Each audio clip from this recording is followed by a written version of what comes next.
பாதிக்கப்பட்ட வீட்டுக்கு போய் ஆறுதல் சொல்லுவோம். அந்த சமயத்தில் 1 கிலோமீட்டர் ரேடியஸுக்கு போலீஸ் பாதுகாப்பு வேணும் அப்படின்னு ஒரு கண்டிஷன்.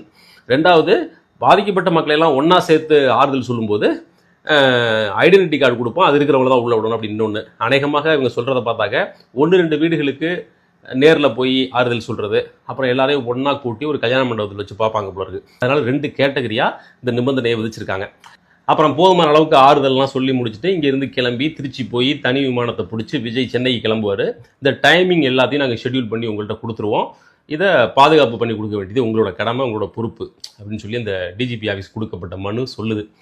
இதை போலீஸ்காரங்க என்ன சொல்லியிருக்கிறாங்க மீடியாவில் வந்த நியூஸ் அப்படின்னாக்க, ஒரு அரசியல் கட்சி தலைவர் ஒரு ஊரில் போய் தன்னோட சொந்த கட்சியின் தொண்டர்களை பொதுமக்களை சந்திக்கிறதுக்கு எனக்கு இவ்வளவு பாதுகாப்பு ஏற்பாடுகள் செஞ்சு கொடுங்க அப்படின்னு சொல்லி மனு கொடுக்கறது அப்படிங்கிறது இந்தியாவில் இதுதான் முதல் தடவை, இப்படி ஒன்று நாங்கள் கேள்விப்பட்டதே இல்லை அப்படின்னு அவங்க ஆச்சரியப்படுறாங்க.